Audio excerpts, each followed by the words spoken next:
Dear learners, welcome to the channel again. आज हम discuss करेंगे सैम्पलिंग मेथड्स जो हमारे मुख्यतः जो यूज़ होते हैं किसी रिसर्च में, उनके विषय में।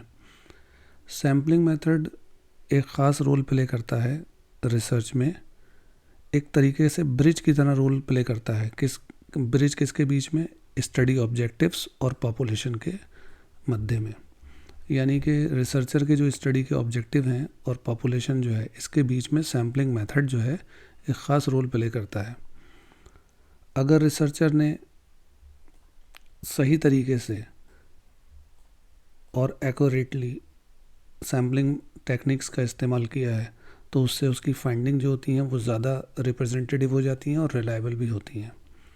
आज हम डिस्कस करेंगे कुछ ख़ास तरीके के सैम्पलिंग मेथड जो आम तौर पर यूज़ किए जाते हैं रिसर्च में।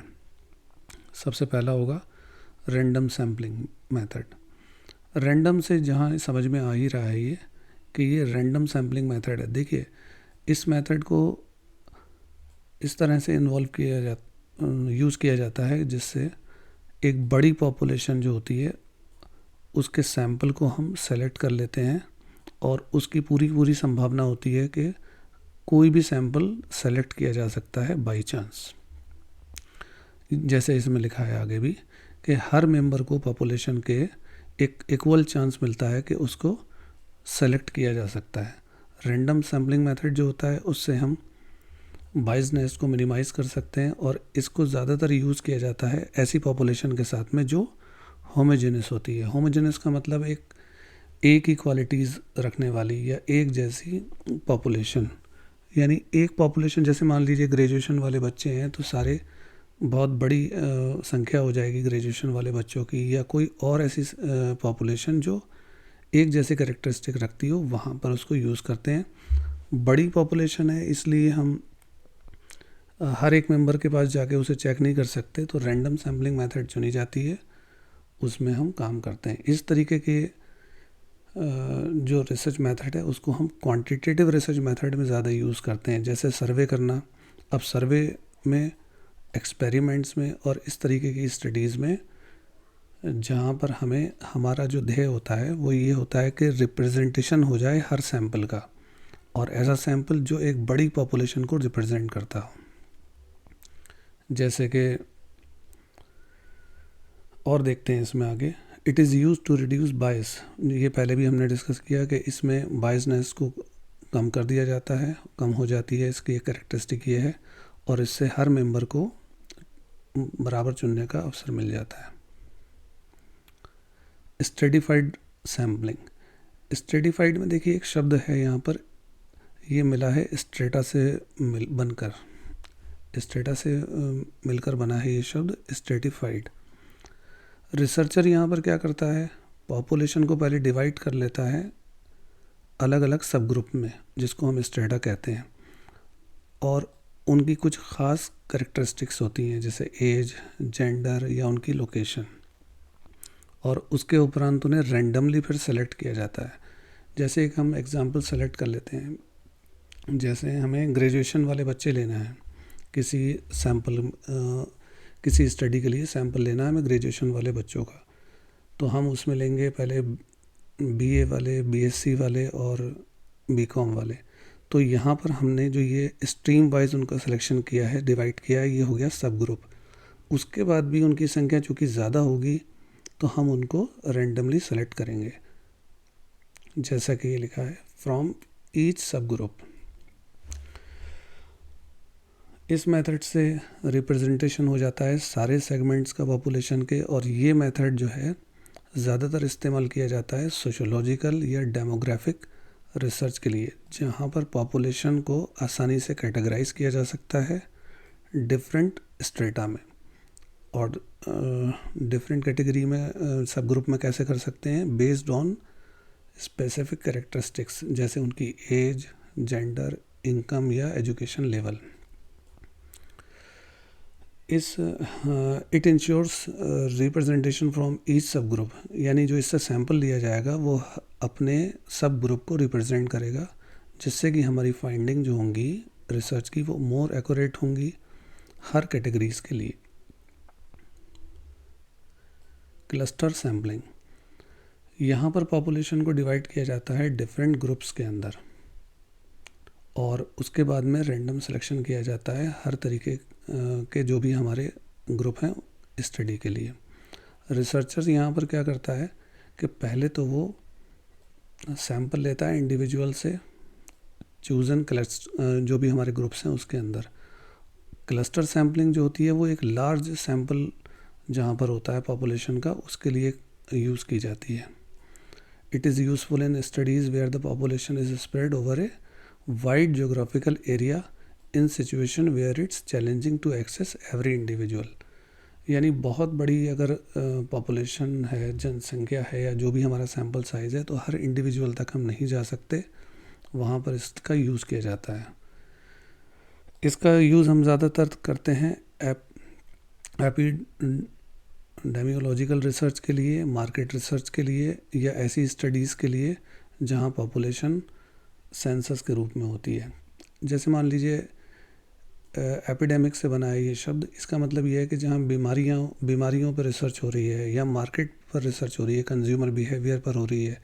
जैसे कोई दवा है, पैरासीटामोल का असर देखना है या पैरासीटामोल के साथ दूसरी कोई मेडिसिन दी जा रही है तो उसका हमें इफ़ेक्ट देखना है, तो वहाँ ऐसी चीज़ के लिए बीमारियों से संबंधित ये काम किया जाएगा। क्लस्टर सैम्पलिंग होगी। मार्केट रिसर्च, कंज्यूमर का क्या बिहेवियर होता है किसी मार्केटिंग टूल से रिलेटेड जो अगर हमें रिसर्च करनी है तो वहाँ पर इसका यूज़ करेंगे। सिस्टमेटिक सैम्पलिंग,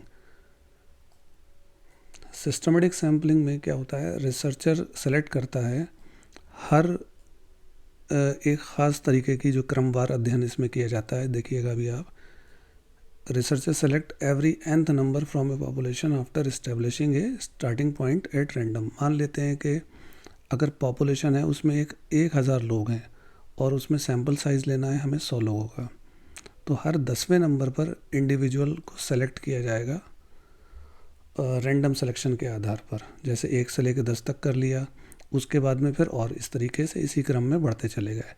इस मेथड को ऐसी जगह पर यूज़ करते हैं, देखिए, in situation where a list of the entire population is available. जैसे मान लीजिए पूरी पॉपुलेशन की एक लिस्ट है तो अब हर एक तक तो नहीं किया जा सकता, पहुंचा जा सकता, तो एक nth नंबर पर जाकर हम इसमें काम करते हैं। इसीलिए इसको एक सिस्टमेटिक रिसर्च बोला जाता है। कन्वीनियंस सैम्पलिंग, इस मेथड में this method involves choosing participants who are readily available and accessible to the researcher.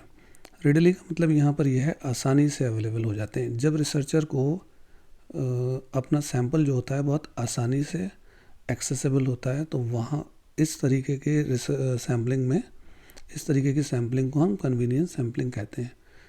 देखिए, जैसे अभी आप देखिएगा, इसमें मैंने इसको लिखा है, उसके बाद में मैं इसको साथ साथ वैसे ही बता रहा हूँ। इस तरीके की जो सैम्पलिंग होती है उसको हम ज़्यादातर एक्सप्लोरेटरी रिसर्च में काम करते हैं।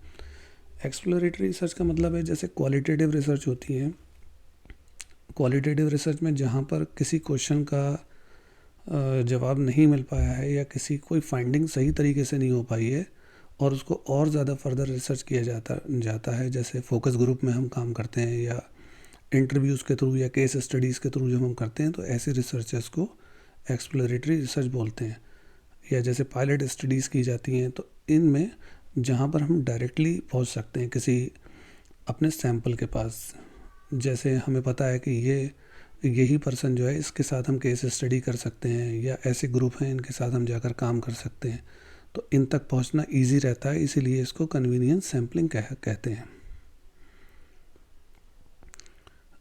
ये इसको तब हम यूज़ करते हैं जब टाइम और हमारे रिसोर्सेस और जो होती है काफ़ी लिमिटेड होती है। अदर सैम्पलिंग मेथड, जहाँ पर हम दूसरे मेथड के साथ में काम नहीं कर सकते, वहाँ पर इस तरीके की रिसर्च सैम्पलिंग मेथड को हम यूज़ करते हैं। स्नोबॉल सैम्पलिंग, स्नोबॉल का मतलब ये इसके नाम से पता चलता है कि जैसे बर्फ़ लुढ़कता हुआ जब जाता है तो वो बर्फ़ का गोला जो है वो नीचे ऊपर से चलाता छोटा और नीचे तक बड़ा होता चला जाता है। इसका यूज़ हम वहाँ पर ऐसे पार्टिसिपेंट्स के साथ में करते हैं जिन तक हमें पहुँचना मुश्किल होता है। स्नोबॉल सैम्पलिंग में हम कुछ लोगों को चुनते हैं और फिर वो आगे अपने जैसे लोगों को चुन लेते हैं।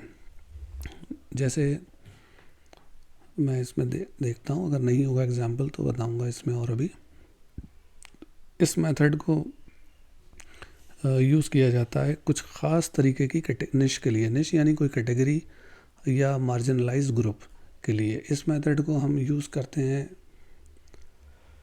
हार्ड टू रीच पॉपुलेशन के साथ में, और या फिर क्वालिटेटिव रिसर्च के लिए, जहाँ पर पार्टिसिपेंट्स को आइडेंटिफाई करना बहुत चैलेंजिंग हो जाता है। फॉर एग्ज़ाम्पल, जैसे कोई ओसीडी का पेशेंट है। अब ओसीडी का पेशेंट खुद तो बताता नहीं है कई बार कि मेरे साथ क्या प्रॉब्लम हो रही है, जिसमें ओसीडी में जिसमें बार बार हाथ धोते हैं या ताले को चेक करते हैं इत्यादि, इस तरीके के लक्षण जो दिखते हैं। तो क्या हुआ कि कई बार ओसीडी हुआ या और इस तरीके के जो पार्टिसिपेंट्स हैं जो कभी भी ये नहीं कहते हैं कि हमारे साथ ये समस्या है, लेकिन वो अपने जैसे लोगों को बता देते हैं। तो यहाँ पर रिसर्चर का ये गुण होता है कि पहले वो ऐसे लोगों को ढूंढता है, उसके बाद वो अपने ही जैसे लोगों को और बताते चले जाते हैं। तो सैंपल का साइज़ हमारा बढ़ता चला जाता है, इसीलिए इसको कहते हैं स्नोबॉल सैम्पलिंग। अच्छा, हर तरीके का जो सैम्पलिंग मेथड होता है उसकी अपनी स्ट्रेंथ होती है और उसकी अपनी लिमिटेशन होती है, जो कि प्रभाव डालती है रिलायबिलिटी पर और जनरलाइजेशन करने पर रिसर्च की फाइंडिंग को। सैम्पलिंग टेक्निक कौन सी होगी, ये डिपेंड करती है बहुत सारे फैक्टर्स पर, रिसर्च के ऑब्जेक्टिव्स पर और पॉपुलेशन की कैरेक्टरिस्टिक्स पर, रिसोर्सेज पर और फिजिबिलिटी पर। तो जो भी सैम्पलिंग मेथड लगाया जाएगा, ये आपके जो सुपरवाइज़र होते हैं वो बताते हैं कि हमारा रिसर्च के ऑब्जेक्टिव किस तरीके के हैं, इसमें हम कौन सा सैम्पलिंग मेथड लगाएंगे, या फिर हमारा जो टारगेट ऑडियंस है, मतलब सैम्पलिंग जो हमारी पॉपुलेशन है वो किस तरीके की है। तब बाकी इस पर हम नेक्स्ट वीडियोस में और चर्चा करेंगे। अगर वीडियो सही लगा हो तो शेयर कीजिए और सब्सक्राइब कीजिए। Thank you so much.